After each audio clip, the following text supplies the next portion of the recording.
Okay, that should be recording. All right, so we have the team from Parks and Rec that are doing the presentation tonight on the development of Rudee Loop into a park. So they want to know what your ideas are. Yes, they want to know what your ideas are for this, and they have some presentations of other ideas, and they're going to go through all of this, and I'll have you all introduce yourselves because I cannot remember all your names. And hopefully this works. We usually have. I talk loud enough. Yeah, I speak pretty loud too, so I don't usually think of it. But anyway, if you need it, here it is. Ready for me? Yep. All right. How y'all doing tonight? So I'm Jason Baines. I'm with Parks and Recreation, City of Virginia Beach Parks and Recreation, landscape architect, parks planning, design and development team, and I'm the project manager for the Rudee Loop, Rudee Park Master Planning and Development Project. Here with us tonight also have Chad Morris. He's the administrator for Planning, Design, and Development, and we have representatives from our lead consultant on the design team, Dills Architects. We have Clay Dills, he's the principal, and we have Anna Campbell, she is the project manager. So what we're going to do, we're going to talk about where we've been, where we are, and where we're going. At the end, we'll have time for discussion and some questions then, and we'll also try to get some more, get some input from you all as well. So again, this is just a brief overview of just what I went through. So background, I'm sure most of y'all know where Rudee Loop is, what Rudee Loop is, but 8 acres of land on the southern end of Atlantic Avenue, peninsula surrounded by the Atlantic Ocean, the Rudee Inlet, and Owl Creek. Going back towards the aquarium, the city and Virginia Beach Development Authority, they've been acquiring land in that area for years, if not decades, in preparation to do something unique in that area. You know, the zoning of that particular area is oceanfront resort, and that particular zoning can accommodate any kind of project, any kind of use, mixed use, parks, anything. In 2030, well, there's a document that's titled the 2030 Resort Area Strategic Plan. So this plan was done a few years ago to set a vision for the resort area, and within that document, it talked about engaging with the community to get y'all's impact or input on whatever kind of project happens at Rudee Loop. This is the project area. So the whole project area is south of 5th Street. All the shaded parcels that are shown are either owned by the City of Virginia Beach or the Virginia Beach Development Authority. And so this shows the 8 acres. The rest of so the shaded parcels, they show 6.2 acres of land. The rest of the 8 acres is made up by the parking lots and right of way. But you can see that we have adjacent private development that we're going to be incorporating into the park. So in 2022, the city and the Virginia Beach Development Authority, they issued what's called a request for ideas and information. So this went out statewide, nationwide, just to get ideas from developers of how to re-envision and redevelop the Rudee Loop area. 4 responses were received. There was 3 from private developers and 1 that we, the Virginia Beach Parks and Recreation Department, we submitted.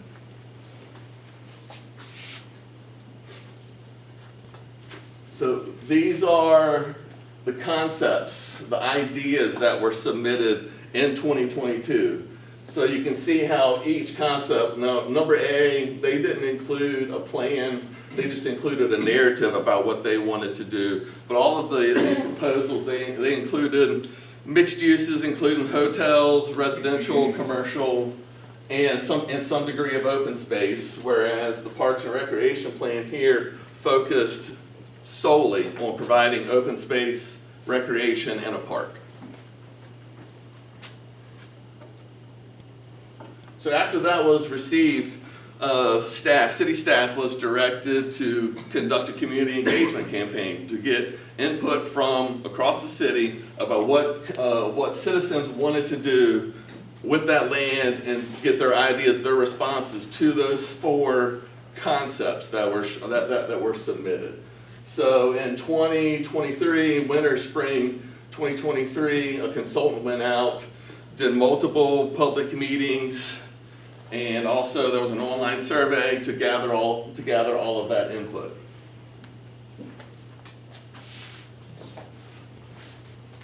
The overwhelming consensus was citizens wanted to have the area developed as a park. So that was proposal D. So you can see 64% of all the respondents during that campaign event responded that they wanted to have that area developed as a park.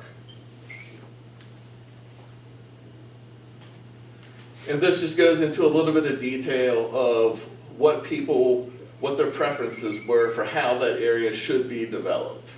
So again, there was an overwhelming preference for a park to preserve and expand open and green space and recreational opportunity.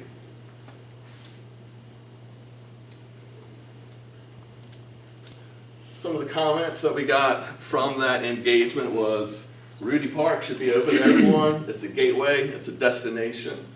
This place is iconic. We need open green space, open for the entire city to enjoy, open public space.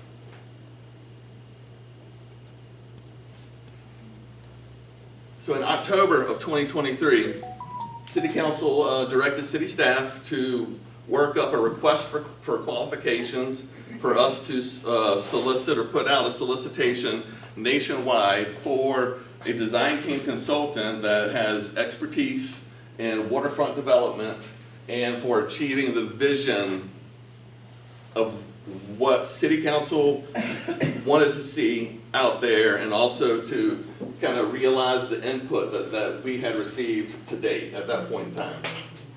So that solicitation went out in January 2024. We collected 13 responses in February, and then we started an evaluation process.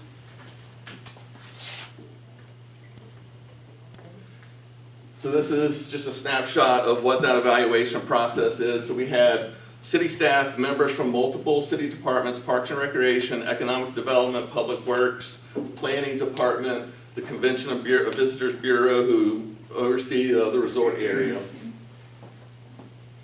And we whittled that down to 3 teams who we then brought in for interviews.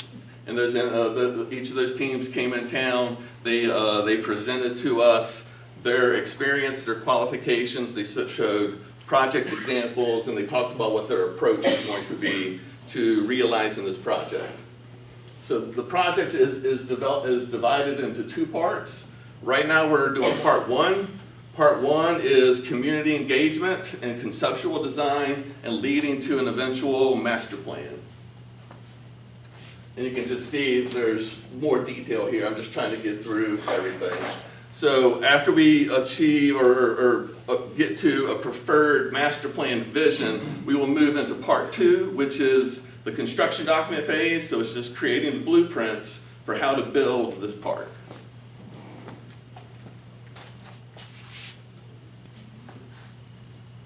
So we ended up landing on and selecting Dills Architects out of Virginia Beach to lead this team. And Clay, this is time if you want to talk. The next slides are going to talk about the design team. If you want to talk a little bit about them. Sure. So we our pitch, so to say, was that we need to combine the best local expertise with the best national experience we can get to be able to pull this off. I mean, the goal here is a world-class destination park, a destination for the resort and the ocean front and for the whole city of Virginia Beach, but also for all the visitors and as an attraction to Virginia Beach. So we're a firm who's been here for 42 years now. We're sort of deeply embedded in that oceanfront community. We understand it well. So we teamed up with locals with us VHB, Kinley Horn, WPL, among some others, that are really the best local site design team that we have here. We brought in EDSA, who is a specialist in resort parks and hospitality internationally. So that they're out of Miami, among other places. They know Virginia Beach. They've actually done work here. They worked on the historic Cavalier. They understand the sort of DNA of Virginia Beach and its resort and how it works. And then with resort and hospitality being covered, we brought on Scape, who is an expert in waterfront coastal parks of this caliber. So we brought them in. So that's the best local, the best national, or even international talent we could find. We brought all those together. The last piece in that is BRV, and you'll probably have interest in that. Biederman Redevelopment Ventures. They are park operators and programmers. They make parks generate revenue, and they make them sustainable financially. So if you're going to build a large world-class park, it takes time and money to operate and maintain that park, and so it can also be programmed to generate revenue. And so we're in the middle of that right now. Dan Biederman, which is the B in the BRV, owns and operates Bryant Park, Clyde Warren Park, as well as Salesforce Parks, and does this and has done it for decades and has figured out how to do that in these large urban city parks that are connected to more dense areas and cities. So I had a few slides just showing kind of exposing each of your firms. Sure. Yeah, so Scape, really waterfront parks, coastal environments, how you do parks that are sustainable in those. You know, for everything from horticulture for how you get people to the water. You know, a big deal at Rudee is public access. You know, they say green space or open space, that type of language. What it really is for people all across the city is that that place is a cultural center for Virginia Beach. And what we've heard over and over again is don't cut off access to that. If you're gonna do something, you need to unlock this beautiful, iconic place for us so that we have better amenities there and we all can enjoy it. That's what Scape does. EDSA does that, like you see in the middle there, but they tie it to resorts and oceanfront. So they work hand in hand with Biederman there on the end. That's a picture of Bryant Park down there. When it comes to operations, how do you operate one of these? How do you maintain it? And how do you program it for revenue and revenue over time? So this is just more information to reiterate about the design team, but this is just showing some more of the experience of the design team members. So this is a park in Memphis. What was the name of this park? Tom Lee Park in Memphis, Tennessee. And then just some other precedent images for this park and some other parks that Scape has done. Similarly for EDSA, this was a park in Fort Lauderdale that they did, but you can see, these images are very Florida because EDSA is headquartered in Miami and in Florida. So you can see that we've really brought the best talent forward to achieve a vision for this park. And again, BRV, Biederman Redevelopment Ventures, they focus on governance, revenue, park operations, park budgets, design review, programming of park spaces. Appreciate it. Sure. So the funding, there was $4 million that was appropriated in fiscal year '24 for part one of what we're currently doing right now. And then in fiscal year '25 for the part two, for the construction documents, $6 million have been set aside, approved for that portion of the project. And then moving forward to achieve the vision of the park, $50 million is being forecasted for fiscal year '26 for the park, and we're going to need a parking structure there as well.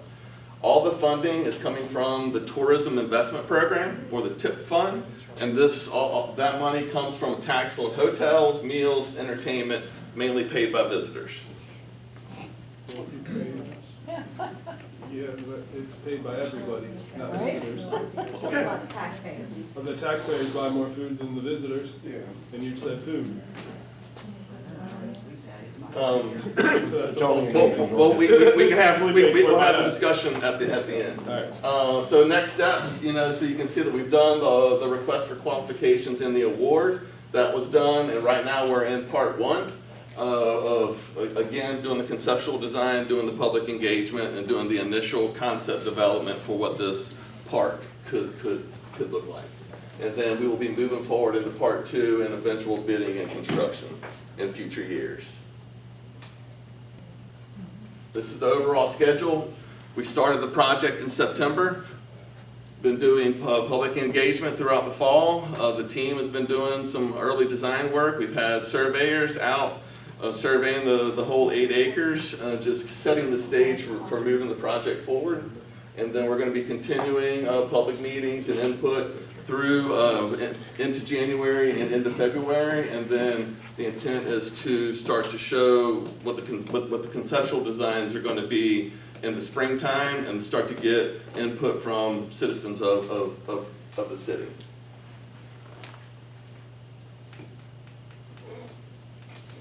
So that's where we've been, where we are, and where we're going.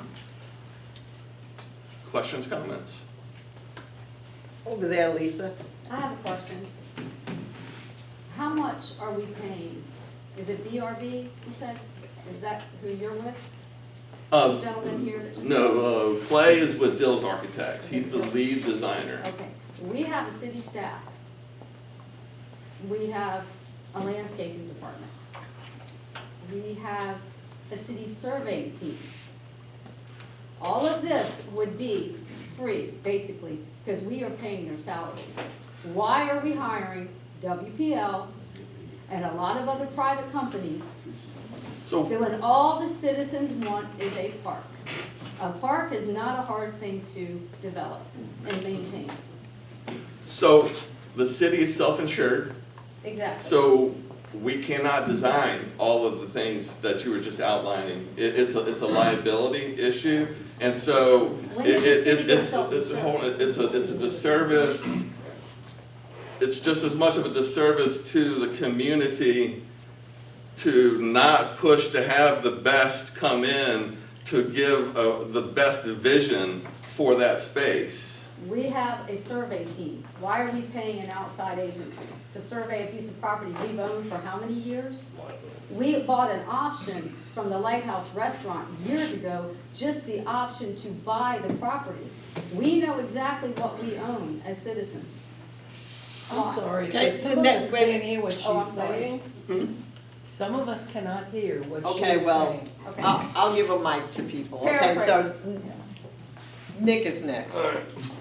Mike? He doesn't need a. I know, I don't need a He mic, probably but doesn't. all right, so you said it's for all of us, that this is us, we wanna put in, and y'all are gonna put a parking garage there, because it's gonna be free for all of us citizens to use. Will the parking garage be free for us, or are you gonna make us pay in the parking garage we just paid to build? The parking garage will operate under the same parking program that all the other parking garages in public, it's not for us. in public parking lots within the city, how they operate. All of them are metered. So it's That's, not for us, again, there's another misquote, you said it was for us, but if we gotta pay to go use it, it's not really for us, the citizens. We should be able to park for free if we're building it with our tax dollars. well, there's Down also, center of the park. there's ongoing maintenance costs. And Who's paying that revenue that money has to come from somewhere. From the tip, which comes from all of us buying food all over the city. But then we're gonna donate to that, and then we're gonna have to pay $20 to go park also at our park? So, we've been directed to design a park. A lot of these things that you're talking about get into things that are not within the scope that we as park professionals deal with. So, I fully hear and understand what you're saying, but, we've been charged with coming up with a vision. Yeah, that's just what I was going to say. we're here to do what we've been, asked by council to do, was to put the RFQ, develop this and develop it into an iconic world-class park space. All that came with, here's what we need to do, the process to get that done. As far as where the money comes from, it's coming from the TIP fund. The TIP fund is a tax on the hotels. And every restaurant in the city. Yes. Yes, the restaurants. I think it was just and It's like 30%, which, for the, I wanna know what exactly city council has directed you to do, because this is not, and you're talking 23, 24. This goes back to the early 20s, when we had all kinds of meetings and the people in the public came and said what they wanted. No hotels, no five-star restaurants, no fancy shopping. We want a park for the people. Yes, ma'am, that's what I was just showing, because I went over those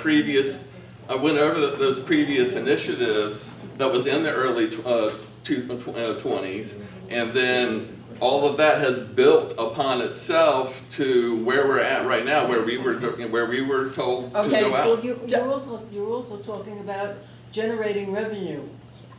Okay, Doug's next. Maybe I'm, confused. The TIF fund, I think that's where a lot of people are confused. When you really look at majority of the TIF fund, I mean, it's on the hotels. Majority of local people don't stay in the hotels, right? They may go down there, but you get a tremendous amount of revenue from the hotels themselves, which is paid for from outside. I don't care how you want to explain it. If you can get this is with any city that's in a resort area, whether Miami or whatever. If you can get even over 50% of it paid by people coming into your city, it's a win, right? And right now with all the hotels down there and the restaurants that people eat out constantly during the summer, the amount that comes in is a lot. Sure, the residents have to pay for it, but then again, you can do this. They can raise your taxes, whatever. You have your choice to go out and eat. You have your choice to buy the food and bring it home. I said, but when you go out and eat and you pay that extra much, which a majority of it, I think the TIP fund, is majority of it, some of the other things are just concentrated at the oceanfront. It is not citywide. It is citywide, but a portion of it goes to the city. They Yeah. don't get all of the That's right. restaurant tax. So they take it. Now, has there been some abuses in it? I agree, yes there have. But if you can get a majority of the people from outside the area to pay for this, I think it's a win. Okay, it's about 30%. all right, well, Leslie had her hand up, oops. Waverly had her hand up, and then you'll go. If that parking structure is put in this, how tall will it be? I don't want to see any tall structure obstructing the view of the ocean. So there's, Yeah, that's the only place you can drive by and actually see the water. so right now there's about 392 parking spaces that's within the project area. So that's on street and the surface parking. So at a minimum, we're gonna have to replace those 400 parking spaces. So that's about 4 to 5 stories. At this point in time, where we're looking at a parking garage structure is adjacent to the bridge, kind of tucked in so that it does not, or it minimizes impact to views as much as possible. So there's also going to be, with a parking structure, we're also going to have other options for surface parking, whether it's a parking lot or on-street parking. Okay, Waverly was So next. that sounded like we're gonna have an obstruction of our view. Is that correct? Is that gonna go like behind the Scooter Inn? You're not. No, it's going to be on the west side. By Ocean Key, the Ocean Key Resort, there's an open lot there, and there's another lot right before, after that, where the buses stop. If you could Do you have a point- picture of that? Yeah, he's gonna show you right here. Maybe that will help, yeah. Yeah. When you're coming off the bridge and you're already losing your view to the condos that are there, if I'm Yeah, not mistaken, Yeah. that's where they would. I mean, you can come up here and look at That's it. basically Okay, that's what I where wanted to know. right, here's where Yeah. we're looking for the parking garage. Right. And So where's there's the park? already So hotel. this is gonna be the park? This is the park and this is the parking garage. yeah. Okay, that's fine. That doesn't look like that. And that I was hotel thinking is it gonna was be taken over down to the here. hotel, right? That's where it looks tacky. Yeah. So this looks like 1,000% better. Yeah, that looks better. The Now city that doesn't now that he understand. pointed it Yeah. out specifically, that looks better. So it's But- widely I've- approved. I've- No, well, I'm just saying I not can privy to any of appreciate that, that the city doesn't position. own the school. Okay. but You're let me gonna ask sell my it. question. Still has a question. Well, I just didn't get the clarity on her question, What? and I think the biggest obstacle that, citizens, and by the way, I'm born and raised here, and so I've seen, I remember when it was cool to be at the beach. Cruising the strip, or you do too. So that said, I think what the bigger concern here too is, one, thank you for not blocking the view, but two, is you're already getting $4 million from the city to build it. And I think the people that are residents here, especially the people at the oceanfront that live there and have to endure the traffic and the parking and the loud noise and the gunfire and all that implies. Well, there are, let's not pretend like that's not happening down there, because we know it is.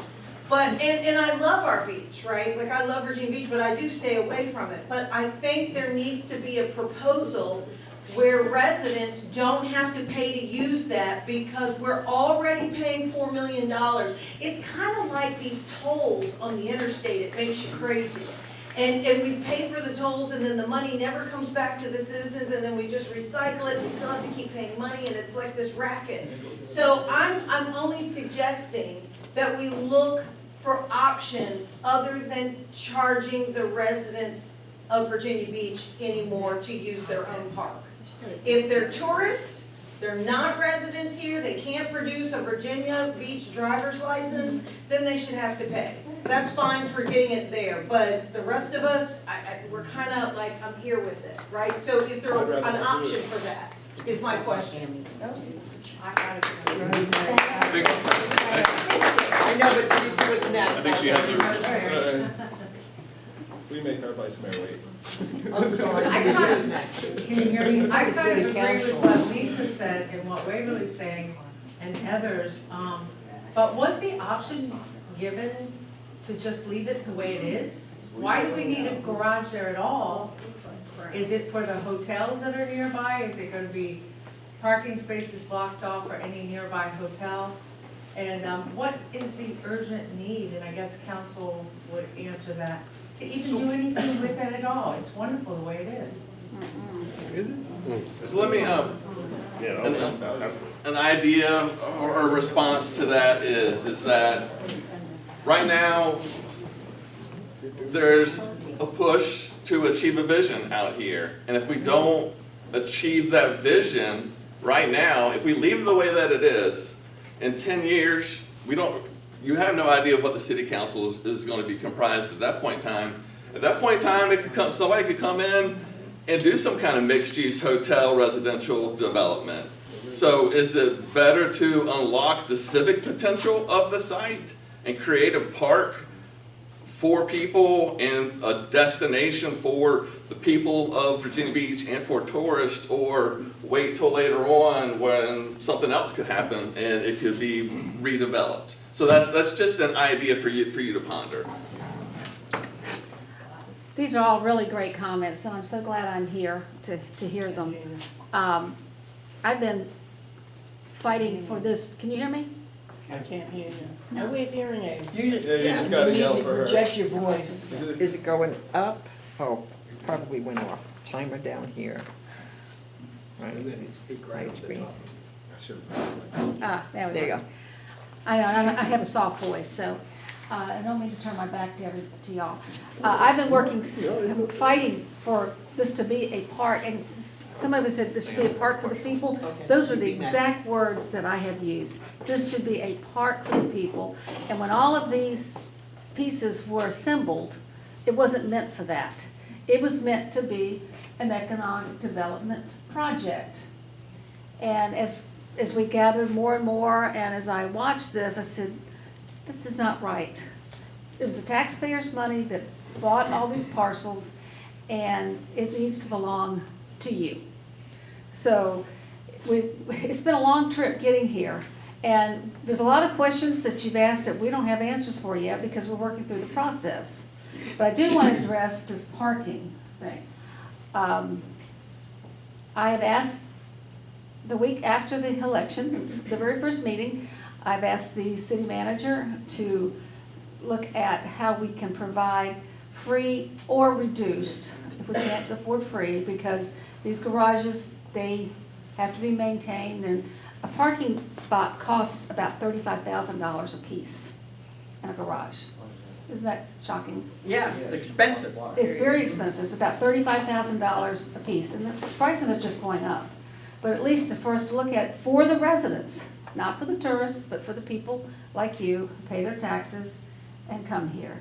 So and then Bobby, he says, yes, we've got to look at this. So I'm not sure where they are in looking at it, but we're going to be talking about more things, but the request has been made, and I made it, and Bobby backed me up. So we hear you, and we think it's important. And a lot of people think, we don't want you to come down there. I live down there. We want you to come down there. It's your beach. You live in a great place, and you're able to enjoy it. And it's that beach, or Sandbridge, or the Bay, or the North End. In Sandbridge. There's all kinds of great beaches. So we're so lucky we have those. So we want you to enjoy them. These are your amenities. So there was something else that was said I was going to address, and I forgot what it was. It'll come back to you. But these are really important. Oh, I'm going to let Cohen speak to this about why we have to do, I'll say one thing about why we have to do something now, and Jason did a great job of explaining it too. Remember the purpose of why these properties were bought. They were bought for economic development. And things are getting more and more expensive, and if we don't do something, a future council can come along and they can put exactly what you don't want there, which is hotels, restaurants, everything else for the tourists, and not for you. And there's another reason that we have to do something else. I'm gonna let Jim and I, we were down here together, and he explained it so well with his experience, because look at his shirt. Okay? You mind if I hand it off to him? Go ahead. Long time ago, I don't know how many of you remember the Steel Pier? My uncle owned that. The Herman family owned the restaurant next door. Back in the 60s and 70s, when my uncle finally shut the pier down, he said, hopefully someday the city's gonna turn this into a public park. That's 50 years ago. Wow. If you look at what's there now, it's the remnants of what was after the pier, after the restaurant, after the amusement park. You've got concrete structures and bolts sticking out of the ground, wires and junk covered with sand. And something that's never been done before since they were there was to clean all that up and propose something that's more park-like. Right now, it's really not a park, it's just it's what you get when you scrape something that used to be off there a couple of times. We can do a whole lot better as a park, I think. Okay. Well, right now it's parking lot, Yeah. Sort of. mostly. It's broken up. I tripped because it's broken up. It's terrible. Okay, Ron. Well, you talked a little bit about this. I was going to ask about the parking and for residential parking. This past summer, I went down to Sandbridge. It used to be when they had a person taking the money, residents got a discount. Now they have some system there. You have to use your phone, and there's no option to get a residential discount. And they charge you a service fee on top of that. So it's more expensive to park there now. I don't know if it's like this at the beach, if they're doing that at the beach now, but the Sandbridge parking lots charge the same for everybody and the service fee. They put the person back there taking the tolls, it'd probably be the same as what the service fee would be, and we wouldn't have to pay that. And we could get the discount. After 5 o'clock at the ocean front, you're supposed to pay $3. Yeah, Well, we get Sandbridge a used to be discount. $3 all the time for residents. You're talking Little Now Island it's not Park? at all. Yeah, Little Island Park. And the other one up at the, when you first go in. Right by the market? Yeah. Yes, they're all like that. I park at So my question still is, you've got proposals, you're in the building stage, you're organizing, you're planning, or you're not building yet, but you're organizing, you're planning, you're putting strategies together, you're trying to pave a way. Kind of, grass. So you're hearing what residents are saying. Like, is there anybody that doesn't live in Virginia Beach in this room? Yeah, we have a couple. Cindy. Cindy, okay, good, so we have one. So the point is, so 99% of the people in this room are from Virginia Beach, so you're hearing from actual residents. My question was, and still is, you're putting proposals together. Do you have a proposal plan where citizens, residents, taxpayers, however you wanna, ideas, are getting to use these facilities, the parking garage, the park itself, these facilities? I remember you could park at 19th Street, and you just showed your driver's license and the residents paid $1. It's all kind of going away. So I'm just saying, is that part of your proposal? Are you planning to put that proposal together where citizens do not pay to use our own facilities that we're giving you 400,000 or 400 million or whatever it is now to do this? 50 million. So we're too early in the process to be able to answer those questions. That's all part of the details. So That's gonna that's be a more, no. it's all part of the details. Wait, Teresa's next, and then you. All right, so now I'm tracking what you're saying, but now I think the request is, as you're coming up with the strategies and putting things to paper, the citizens want to use it for free. So part of your plan should absolutely be where taxpayers get to use it for free, period. Like don't try and negotiate something else. We're already paying for it on multiple levels. And I can appreciate tourists paying for it, I got no problem with that. But I think you will be neglecting a fiduciary responsibility if you're listening to what your citizens want to hear, and that's we get it for free. We get it? So, that's right on. As we're going through, here's our next steps. Here's where we're going.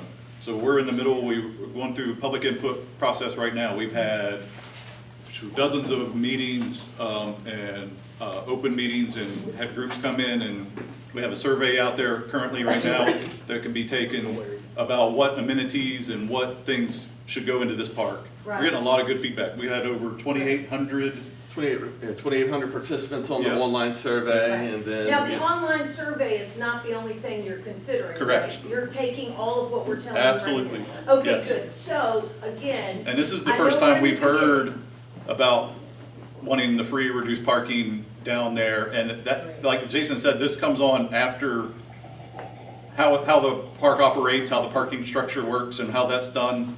That's almost not even going to be part of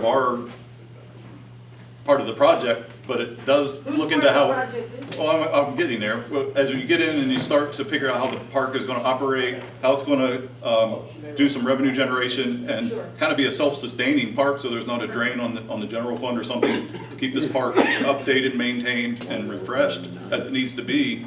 That's all part of that's part of the whole bundle, and we're getting information. All this feedback's coming in. So are you going to include that in your proposal then? Well, that's the first time we've heard that today. We can put it in there as what we're hearing from citizens. I haven't seen, unless there's been some. I mean, what's being said here is we're making note of it, and it's gonna go into the public feedback, so Okay. it's All right. now there. It's being documented. Yeah. And the only aspect that currently is being referred to as pay for play is the parking. I mean, it's a public park. We don't charge for the public to use our public parks. So, just, So the use of the park is going to be free, it's just you may have to pay to go. it's a public park, yeah. Okay, no, I just wanted to make sure I understood what you're saying. Right. Thank you too, by the way, I appreciate that. All I wanted to do was make a very quick comment, piggyback on what Ron was saying about when you went to Sandbridge and you had to pay the regular rate like everybody else. Same thing happened to me this past summer when I went to Croatan. Okay? Bill, then Nick, then Les. The nearest city-owned parking garage, is that on Fifth? It is, okay. Nice. Is it all the way down to Ninth? Yeah. Isn't there something on Fifth, or is that? That's Fifth Gold Street. Keys. It's private. It's Gold Keys parking So, would it be possible for a big impediment to the plan to have all the parking take place at that garage and be charged however it works, and then to have a really clever conveyance system to bring people who wanted to go to Rudee Park, it would be well advertised and signed, Rudee Park Transport or something like that. And it would be a free shuttle back and forth. Kind of like the trolleys? Yeah. Kind of like the trolleys, but there are other very imaginative ways to do it. I'm good at imaginative. Like free. No, I wasn't thinking of that, I was thinking of these little tiny trains that they put on a rail. All right, so apparently we bought all of these lands years ago, and with the price of real estate going up, I'd much rather, as just me personally, y'all go ahead and sell the parking garage land at a profit, get us some money back, and let a private developer buy it and build the parking garage, and then I have no problem paying for parking there. Just sell the land for a profit and let Gold Key or whoever build a damn parking garage there and charge us. I'll never use it. It ain't cost us money. We actually finally made money if we sell this to them. But Right? I didn't Much get a better chance point. to hear an answer. Did you ever consider such an option about using the existing parking facilities? So, I'll go with you first, and then I'll follow up with you. All right. So, we don't know what the capacity of that other parking garage is. No. For all we know, it's completely used by Gold Key because they own it. So, at that point in time, it's how's the city gonna work out using a portion of a garage that more than likely is at capacity anyways? It results in a new parking garage. And then, from a transit perspective, for a transit service, I mean, you're adding services to what the city already does, and all that does is add to, theoretically, all that does is add to a tax burden. So it's, what are the trade-offs, you know? So there's just things for you to consider. And so for your response, it's an idea, it's outside of the scope that we can operate within. We've been given a directive to move forward with this. Outside of that, decisions of the magnitude that you're talking about are a lot higher up than us. You know, we've been directed to envision a park and present concepts for a park, and that's what we're doing. Yeah, we make the money outright and then we have no liability of the maintenance. We suck at maintenance. Look at the aquarium. So we're gonna own this building, let somebody else manage it and say we're saving freaking money? We suck at maintenance, dog. Let's just sell it to them, make a profit, and then it's somebody else's problem. They're required to build a parking garage there, open to the public. And we have no control over the That's rest. not what taxpayers said they want. The taxpayers want a public park and a public road. They can only operate within. We can only operate within the scope of work that we've been given. So I hear you, but They want the developers to be happy. Okay, Leslie? This is the time to suggest things, correct? yes, ma'am. That's part of the conversation. I want to minimize the cement there. That's something that I think is necessary. More grass, less cement. And the second thing is to use live oaks in the park because they're native, and we're losing some apparently in a section of our city. We are. So I went back to this slide because this slide alludes to the scale and type of park development that we're referring to.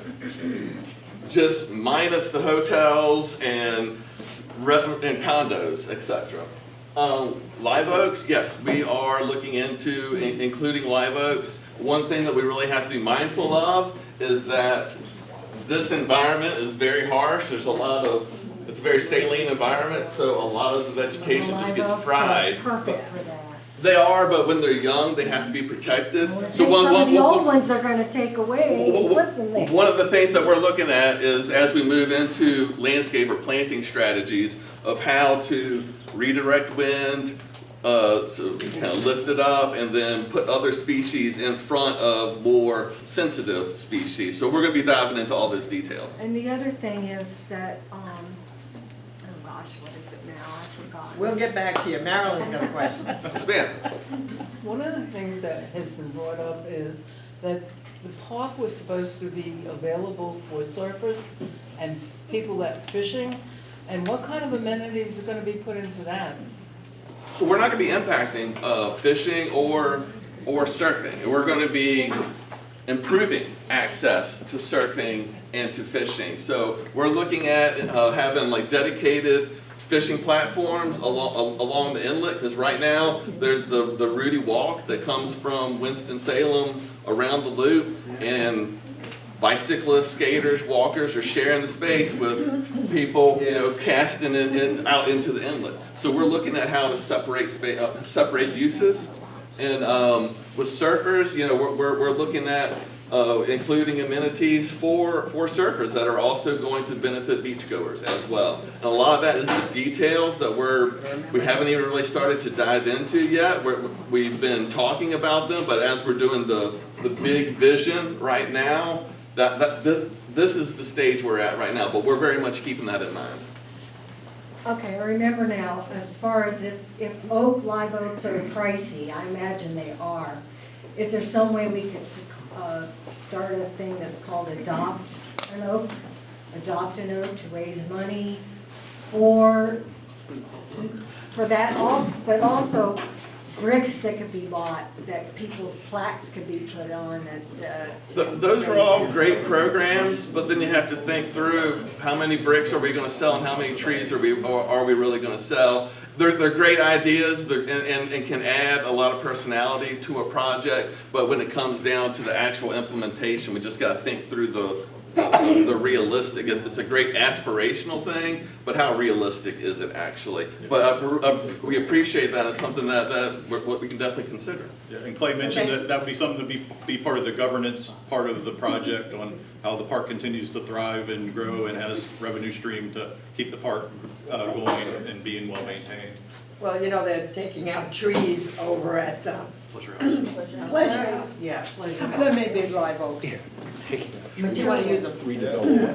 They don't transplant very well. They don't transplant very well, but Correct. I don't know, there was somebody there at that meeting that said they can be replanted, I don't know if they can. Small saplings can be, if you're careful getting, it's very difficult for larger live oaks. They're so, Okay. yeah. And surfers, how do surfers get their surfboards out of a parking garage? Oh, well, we talked about it earlier. We're looking at multiple parking solutions. There's going to be a surface parking lot, whether that's on street and off street. So there's going to be parking spaces in proximity to the beach for surfers to be able to, as easily as possible, take their gear. Bill? Okay. They do it now in surfing. All right, Bill's got a question. It can't just taller and. Yeah. Yeah. Do you think that you could build like 2 or even possibly 3-level parking structures underneath General Booth? No, the water table in this whole region is like 3 feet below ground, so it would be a constant issue of having to pump out groundwater. So how do you plan to do it if you have a parking garage right next to General Booth? We're going to be building up. We're not going to be going down. I'm talking about building up. I'm talking about building up, but in the shadow of General Booth. Of the bridge? Yeah. That ties into the structural integrity of a very old bridge that really blows the scope and budget of the project. I mean, it's something that can be looked at, but again, it's just having these aspirational, aspirational comments versus the reality of it. Gotcha. Probably Okay, not as well, cost effective. if anybody comes up with any more ideas, right, there's a survey that they can take, Yep. right, online Go and to- stuff like go that. to- It's rudeepark.com. How about those of us that don't have online, how do we get a survey? Passenger pigeon. Well, I guess you can mail it. Well, how do I get a copy to fill out? Or just come see one of us after the meeting and we can talk and get your input. No, she comes up with it later, I you know. love surveys. We had multiple in-person meetings for the public to come. Yeah, And then we had the online survey for people to be able to I have give their been to input. more meetings about Rudee Inlet than I want to count. Is there an email address that somebody could email? There is an email address that you can email us directly You have to to. have an internet for that. Okay, yeah. Other than that, you could just go down to Parks and Rec. Yeah. There you go. We'll talk to you right after the meeting too and get your input. Okay, so do you wanna like, Thank you. wrap it up, because it's almost 8 o'clock? That's fine. I'm getting to the contact info. I'm just amazed it's gonna be something. So there's more information at rudeepark.com. Be the first time. You can register, you can sign up, you can register your email address to get periodic updates about the project. So just go to rudeepark.com, that's also where the survey is located at. We'll be having hopefully some public meetings again, where we're gonna share the 3 concept ideas that we put together based on all the input that we received. Please come out to those public meetings as well, and you'll really be able to see the concepts. We'll be able to talk about them in detail, be able to tell us what you like about each one, because the whole idea from those 3 concepts is to kind of mesh one into one master plan that kind of gives us the best ideas to put forward as the ideal master plan. So that'll be coming up here in early to mid-February. So if you sign up. What's that, March? Yeah, is it March? Yeah, we're trying to do it in March, yeah. No, our meetings are in February to go over for the 3, February 12th through 14th. Yeah, that's right, yeah, Yeah. sorry. But if you go to Rudee Park, sign up, you'll be able to get that you'll be able to get emails about that information when these meetings are gonna take place, so that way you won't miss it. Okay, well, let's thank everybody for coming out. Is there like what do you call it, a slide presentation of some of these things online that we could? This is like- this is included in the survey. Oh, it's Yes, ma'am. included in the Yes, survey? same Okay. information. All right, thank you again, and feel free to come on up here and look at these things and ask them some questions. Yes. And so now we're going to start our business meeting, so.